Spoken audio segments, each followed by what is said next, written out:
So we're going to practice one more example on matrix multiplication, and this time I have matrix A, which is here. This is a 2 by 4 matrix, and matrix B, which is a 2 by 2.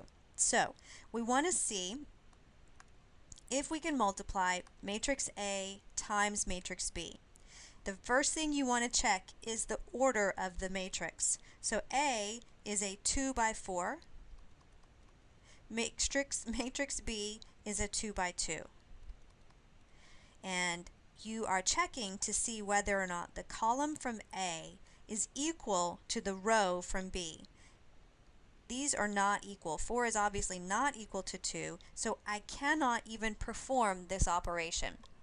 If you were to try to do it on your calculator, you would get some sort of dimensional error. So it doesn't work. What happens though if we were to multiply B times A? So B again is a 2 by 2.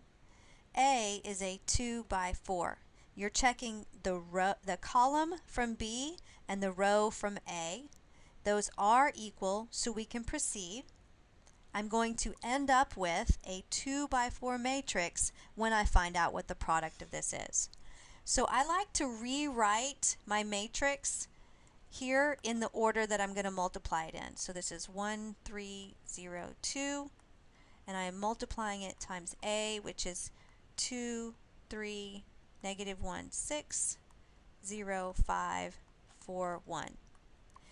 Now remember, multiplication of matrices is about a row, not a column, a row and a column being multiplied together. When I multiply this row and that column, it gives me the element for row 1, column 1. So 1 times 2 plus 3 times 0. Let me say that again. 1 times 2 plus 3 times 0. So 2 plus 3 would be 5. So when I multiply the elements and add them together, it gives me the position here. The next one that I'm going to look at is row 1, column 2. So that's going to give me this position here. And that would be 1 times 3 is 3, plus 3 times 5 is 15. So 3 plus 15 would be 18, and that is in row 1, column 2 position. And we just go again. So I have row 1, column 3. Guess where that's going to go? This is going to be row 1, column 3 position right here. So to multiply that, I have 1 times a negative 1, which is a negative 1, plus 3 times 4, which is 12.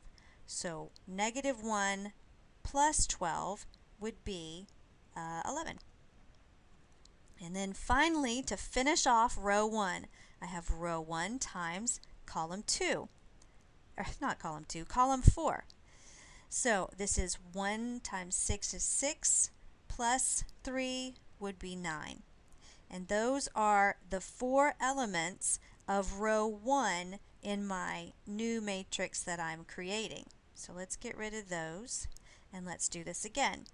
This time we come back in, and I'm going to find what all the elements are for row 2. So it's going to be row 2, starting over, times column 1.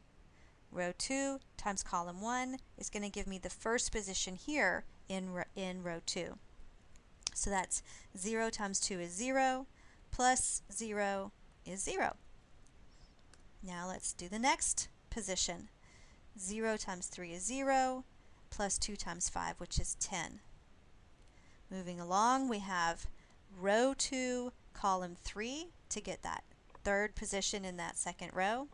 That's going to be 0 plus 2 times 4, which is 8. And finally, row 2 times column 4 gives me the last position, which is 0 plus 2 times 1, which is 2.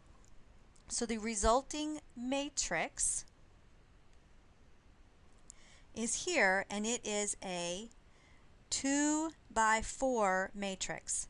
And I just noticed a mistake that I made. Hopefully you saw it at the beginning of my video, but let me go back and see if I can correct it and not confuse you. This element right here, the very first guy we started with, is not a 5.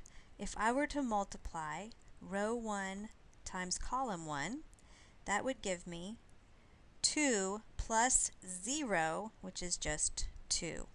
So that's what my actual matrix should look like. So you can see how you have to be very careful when you're multiplying these guys together.